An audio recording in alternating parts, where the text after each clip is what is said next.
More than 1,300 people attended this year's State of the Valley conference, sponsored by joint venture Silicon Valley. Held each February since 2005, the conference pulls together entrepreneurs who are reshaping America's future to solve the most pressing needs that face the most dynamic economic engine in the U.S. This is the State of the Valley Conference. We do this once a year. We've been doing this every year since 2005. You should think of it as an old-fashioned town hall meeting. It's when everybody comes up out of their trenches and out of their foxholes, and they go to the high school gymnasium, and they talk about bigger issues. They talk about the big picture. They talk about our region, what our trends are, what our challenges are, how do we mobilize to address them. One of the biggest issues this year, growth and expansion that are putting an extraordinary strain on the Valley's infrastructure, where highways have become parking lots. In a valley where everyone is so driven by a lot of very important individual pursuits, we need connective tissue in the valley. A joint venture provides to bring people together to tackle our common challenges. And many of these challenges might be the immediate traffic congestion, how we can deploy greater technologies to improve mobility. There might be the long-term challenges we face, for example, with sea level rise around the bay. Whatever those challenges are, they require collective action and they require collective thought leadership. That's where joint venture Silicon Valley is so essential. Jeffrey Tumlin, transportation planner who's won national awards for cutting CO2 emissions in 20 states and 5 countries, says Silicon Valley could easily become America's biking capital. It's flat and with warm weather most of the year. But when the rubber meets the road, there are obstacles. Part of the problem is that our infrastructure for biking is horrible. To the extent that we've got some of the best infrastructure in the world here in Silicon Valley, it's disconnected. So you can ride along the Guadalupe River path, it's great, and then it ends. Or you're stuck at a chain link fence and can't actually get to the corporate office park that's right across the street from it. Another challenge is the cost of housing. The expensive housing market is pricing out the very workforce that built Silicon Valley, changing it from chip manufacturing to a land of headquarters and design. In 2016, IPOs were down slightly, along with mergers and acquisitions. Silicon Valley's economy, attracting $9 billion in venture capital, did not grow quite as fast as it did the year before. My sense is that the economy is entering a short in-between period as we pivot into some new and promising areas like robotics and like artificial intelligence.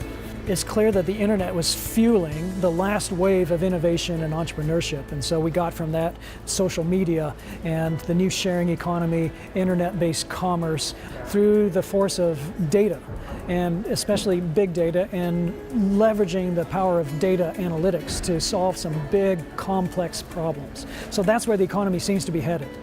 If data mining is where we are headed, Stephen Goldsmith, a Harvard professor helping cities engage with constituents in the digital age, cautions government against invasion of privacy. So there are really very serious issues about privacy and security. And the way to do that, I think, is to have a very open and transparent process, identify what the rules are, who gets the data, who keeps the data, what data is anonymized, are we going to do forensic analyses of what's happening with that data? Are we going to publish all that? I mean, the results of all that to the public. So very serious work on the security and privacy sides is required. Best-selling author and New York Times columnist David Brooks warned of broader challenges, including a global trend in economic nationalism. My view is that if you try to ignore politics, it's probable that politics won't ignore you. And that if you get a big global movement that's against immigration, and Steve Bannon, the head of the White House chief ideologist, is not only against illegal immigration. He said in a radio interview a few years ago it bothered him that so many Silicon Valley executives were born in foreign countries. So he's against even some of the high-skilled legal immigration that's coming here. And so those political rules, if they restrict immigration, if they restrict our trade, and especially I think we're going to be in a much more dangerous world as U.S. power, which has stabilized the world markets, is withdrawn, then the world markets will be disrupted. And already we see Russia, China, other countries beginning to reach in and sort of carve out their own rules. Joint venture Silicon Valley also awarded its David Packard Award to Reed Hastings, Netflix CEO, for his lifelong contributions toward improving K-12 education. In the city of New Orleans now, 95% of the kids go to a charter school. So it is possible to get really a whole city slowly over time into this nonprofit governance. Washington, D.C. is about half charter, Oakland's about a third, LA is about 25% of the kids now. So again, what this movement's really about is giving educators the chance to have a great working environment, to have the stability and leadership so that they can pioneer an approach.